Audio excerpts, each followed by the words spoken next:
My party has won the election. We are in lead positions, but also together with other opposition groups which actually align their forces with us, we have up to 60% of vote lead, which actually makes us a clear front runner ahead of the end of this month's runoff.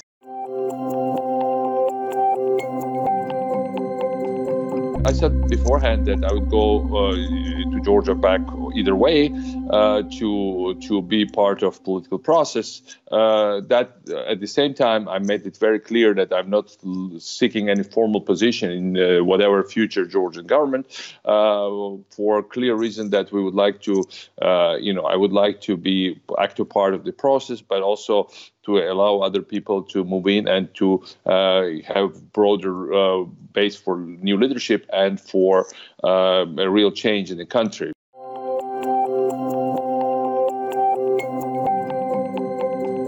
I'm part of Georgian politics. I cannot, even being in Europe on daily basis. I have my television appearances. I address the rallies almost on daily basis via Skype in different parts of Georgia. The same I did do from time to time in Ukraine. What I'm saying is that I'm not running for any particular office in Georgia, and I clearly indicate to my people that I would like to support new people to get those positions in that country. Not for the moment, and I don't see need. We have a very strong presidential candidate who is a close ally. We clearly have a very young team of young reformers who started to work under my government, but also new ones who joined us when we were already in opposition. And it would be for me preferable if I could make this position people to put in. I can help them to be placed in such position where they can be a new government in Georgia.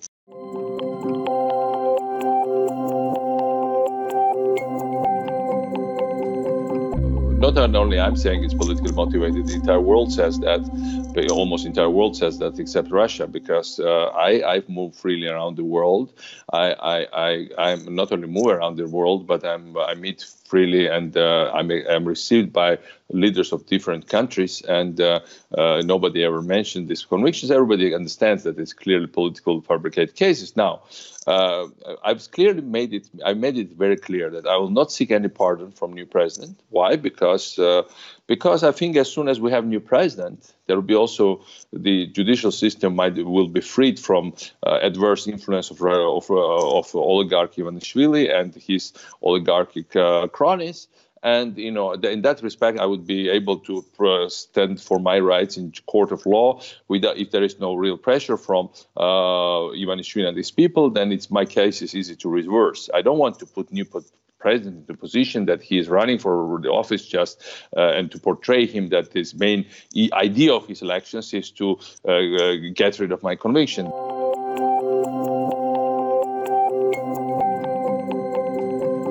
Absolutely. I'm sure that the fact that right now looks like most of the political spectrum and voters do support the political force that I happen to also, incarnate, and which clearly shows that they don't believe in charges against me.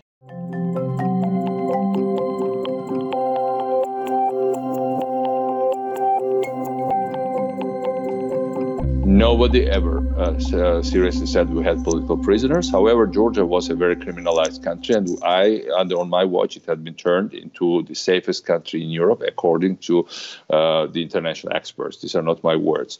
Why they want me back as a political leader? Ask the Georgian people. They clearly vote for change, but they also they clearly vote in support of the party that I created, that I chaired, the coalition that I'm part of. And the reforms we have implemented in the conditions when the ruling elite forced me to leave the country, imprisoned many of our other leaders, harassed us, and still look, we are back, and which means that democracy works.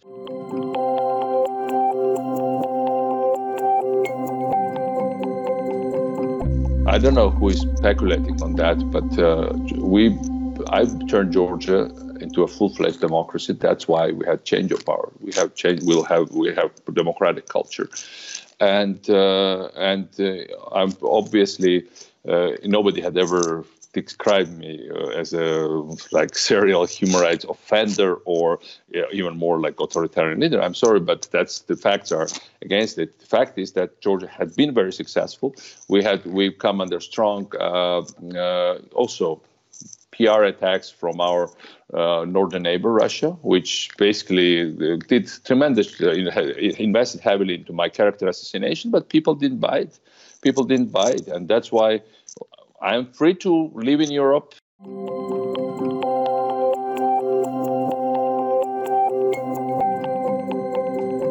Well, Russia is right now blackmailing Georgia on that one, but I think democracy is stronger than Russia's blackmail. We clearly see that Russia is trying to meddle into Georgian elections. It's very obvious. The sites of the main independent TV channel have been attacked by what appears to be a very much Russian-style attack. My emails have been hacked, and my telephone conversation has been intercepted. Clearly, not by just local Georgian operatives. We've seen a mass campaign on Russian television and against me and against my political force, and we clearly are seeing the statements by Russian officials saying that they would never allow me back into Georgia. Well, Russia is a big country, but they don't have say in a neighboring democracy.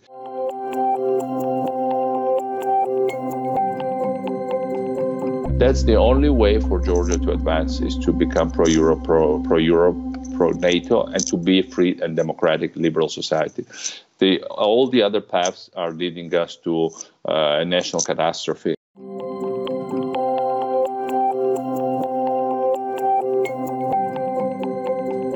Well, it's a half joke. Well, Donald Trump actually had said when he was still a businessman that I was his inspiration. Donald Trump called me one of the greatest world leaders. He said that he would cope my tax code, and actually he coped some of the elements of Georgian tax code. So if he had coped up some of our tax code, the tax issues, tax directions, why would I not, half-jokingly use his slogan? Of course, these are two different things. It is just a joke. It's not a main motto of my party. But of course, every politician wants to make his nation great. And in our case, we were world's #1 economic reformer. We would like to return to that spot again.